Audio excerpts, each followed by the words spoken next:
ಸಂವಿಧಾನದ ಶುಭಾಶಯಗಳನ್ನು ಈ ಸಂದರ್ಭದಲ್ಲಿ ತಲುಪಿಸ್ತೇನೆ. ಈಗ ಮುಖ್ಯವಾದ ಉದ್ದೇಶ, ನಾನು ಕಳೆದ ಬಾರಿ ಸಹ ಹೇಳಿದ್ದೆ, ಸುಮಾರು ಜನ ಟ್ಯಾಕ್ಸಸ್ ಕಟ್ಟಿಲ್ಲ ಅಂತ. ಅವ್ರಿಗೆ ಈಗಾಗಲೇ 15 ದಿವಸ ಕಾಲಾವಕಾಶ ಕೊಟ್ಟಿದ್ವಿ. ಅದರಂತೆ ಕೆಲವರು ಕಟ್ಟಿದ್ದಾರೆ, ಇನ್ನೂ ಕೆಲವರದು ತೆರಿಗೆಗಳು ಕಟ್ಟಿಲ್ಲ. ಅವರಿಗೆ ಈ ಮುಖಾಂತರ ನಾನು ಮನವಿ ಮಾಡ್ತೇನೆ, ದಯವಿಟ್ಟು ಯಾರ್ಯಾರು ತೆರಿಗೆಗಳು ಕಟ್ಟಿಲ್ಲ ಅವರು ಕಟ್ಟಿ. ಇಲ್ಲ ಅಂತಂದರೆ ನಾವು ಕಾನೂನು ರಿನೋವೇಷನ್ ಆಗಲಿಕ್ಕೆ ಇನ್ನೆಲ್ಲ ಒಂದು ವಾರದೊಳಗಡೆ ನಾವು ಶುರು ಮಾಡ್ತಾ ಇದ್ದೀವಿ. ಈಗಾಗಲೇ ಯಾರ್ಯಾರು ತೆರಿಗೆಗಳು ಕಟ್ಟಿದ್ದೀರಾ ಅವರನ್ನು ಮತ್ತೆ ನಾವು ಮುಂದುವರಿಸಬೇಕಾ, ಏನು ಮಾಡಬೇಕಂತ ಆಡಳಿತಾಧಿಕಾರಿಗಳು ಮತ್ತು ಜಿಲ್ಲಾಧಿಕಾರಿಗಳಿಂದ ಪ್ರಸ್ತಾವನೆಯನ್ನು ಅವ್ರಿಗೆ ಸಲ್ಲಿಸ್ತಾ ಇದ್ದೇನೆ. ದಯವಿಟ್ಟು ಅವರಲ್ಲೂ ಸಹ ಮನವಿ ಮಾಡ್ತೇನೆ, ಯಾಕಂದರೆ ನೀವು ನಮ್ಮ ಟೆನೆಂಟು ದಯವಿಟ್ಟು ಬಂದು ತೆರಿಗೆಯನ್ನು ಕಟ್ಟಿ ಅಂತ. ಈಗಾಗಲೇ ನಗರದಲ್ಲಿ ಸುಮಾರು ಕಡೆ ಒತ್ತುವರಿಗಳನ್ನು ತೆರವು ಮಾಡ್ತಾ ಇದ್ದೇವೆ.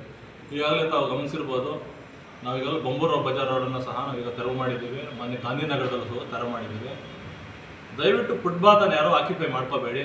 ಅದೇ ರೀತಿಯಾಗಿ ಏನು ಹೊಸದಾಗಿ ರಸ್ತೆಗಳ ನಗೆಯೋದಕ್ಕೂ ದಯವಿಟ್ಟು ಹೋಗಬೇಡಿ. ನಾವು ಬೆಳಗ್ಗೆ ಸಹ NR ಎಕ್ಸ್ಟೆನ್ಷನಲ್ಲಿ ಕ್ಲೀನಿಂಗ್ ಪರ್ಪಸ್ಗೆ ನಾವು ಹೋದಾಗ ಅಲ್ಲೂ ಸಹ ಒತ್ತುವರಿ ಮಾಡ್ಕೊಂಡಿರೋದು ಕಂಡು. ಮತ್ತು ವಿಶೇಷವಾಗಿ ನಾನು ಬೆಳಗ್ಗೆ ಕ್ಲೀನಿಂಗ್ ಪರ್ಪಸ್ಗೆ ಹೋದಾಗ ವಾರ್ಡ್ ನಂಬರ್ 10ರಲ್ಲಿ ಸುಮಾರು ಜನ ಕನ್ಸರ್ವೆನ್ಸಿಗಳನ್ನು ಒತ್ತುವರಿ ಮಾಡ್ಕೊಂಡಿರೋದನ್ನು ನೀವು ಗಮನಿಸ್ಬೋದು. ನಾವು ಇಷ್ಟು ದಿವಸ ನಮ್ಮದು ಬಾಡಿ ಇತ್ತು, ಸ್ವಲ್ಪ ಜನ ಬಂದು ಅಡ್ಡಿಪಡಿಸಿದ್ದು ನಮ್ಮ ಕೆಲವೊಂದು ಜನ ಸದಸ್ಯರುಗಳು, ಎಲ್ಲ ಅಲ್ಲ ಕೆಲವೊಂದು ಜನ ಸದಸ್ಯರು, ಸರ್ ಮಾಡಬೇಡಿ, ಸಾರ್ವಜನಿಕರಿಗೆ ನಮ್ಗೆ ತೊಂದರೆ ಆಗ್ತದೆ ಅಂತ ವಿಚಾರ. ಹಾಗಾಗಿ ನಾನು ಇಲ್ಲಿವರೆಗೂ ಸಹ ವೆಯ್ಟ್ ಮಾಡಿದ್ವಿ. ಈಗ ಮೊನ್ನೆ ಜಿಲ್ಲಾಧಿಕಾರಿಗಳು ಗಮನಕ್ಕೆ ತರ ಒತ್ತುವರಿ ಮಾಡ್ಕೊಂಡಿರೋ ಸರ್ಕಾರಿ ಜಮೀನನ್ನು ಅವ್ರ ಗಮನಕ್ಕೆ ತಂದಿದ್ದೇನೆ.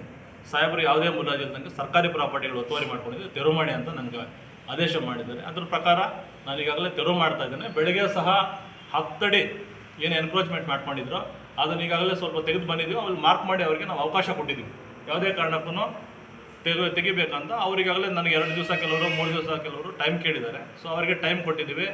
ಸೊ ಎಲ್ರಿಗೂ ಸಹ ನಾನು ಮನವಿ ಮಾಡ್ತೇನೆ, ದಯವಿಟ್ಟು ಎಲ್ಲರೂ ಸಹ 15 ದಿನ ಕಾಲಾವಕಾಶ ಕೊಡ್ತೀವಿ. ನಗರದಲ್ಲಿ ಯಾವುದೇ ರೀತಿಯ ಸರ್ಕಾರಿ ಪ್ರಾಪರ್ಟಿಗಳನ್ನು ಒತ್ತುವರಿ ಮಾಡ್ಕೊಂಡಿದ್ರೆ, ರಾಜಕಾಲುವೆ ಇರ್ಬೋದು, ಕನ್ಸರ್ವೆನ್ಸೀಸ್ ಇರ್ಬೋದು, ಫುಟ್ಪಾತ್ ಇರ್ಬೋದು, ದಯವಿಟ್ಟು ಸ್ವಯಂಘೋಷಿತವಾಗಿ ನೀವೇ ತೆರವು ಮಾಡ್ಕೊಳ್ಳಿ. ಇಲ್ಲದಿದ್ದರೆ ಖಂಡಿತವಾಗಿ 15 ದಿವಸ ಆದಮೇಲೆ ನಾವು ಇದನ್ನು ಕಾರ್ಯಾಚರಣೆ ನಾನು ಮಾಡೇ ಮಾಡ್ತೀನಿ.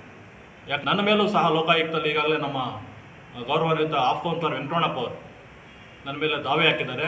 ಯಾವುದೇ ಕಾರಣಕ್ಕೂ ನೀವು ತೆರವು ಮಾಡ್ತಾ ಇಲ್ಲ ಅಂತ ಲೋಕಾಯುಕ್ತರು ಪ್ರಕರಣ ಸಹ ನನ್ನ ಮೇಲೆ ದಾಖಲಿಸಿದ್ದಾರೆ.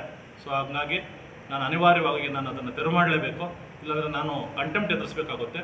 ಸೊ ಹಾಗಾಗಿ ಈ ಸಂದರ್ಭದಲ್ಲಿ ಸರ್ಕಾರಿ ಪ್ರಾಪರ್ಟಿಗಳು ಉಳಿಸ್ಲಿಕ್ಕೆ ಅವರು ಸಹ ನನಗೆ ಇದರಲ್ಲಿ ಒಂದು ಭಾಗಿದಾರರು ಅಂತ ಕಾಣುತ್ತೆ. ಅವ್ರಿಗೂ ಸಹ ಈ ಸಂದರ್ಭದಲ್ಲಿ ವೆಂಕಟರಮಣಪ್ಪ ಅವರಿಗೆ ಧನ್ಯವಾದಗಳು ತಿಳಿಸ್ತೀನಿ.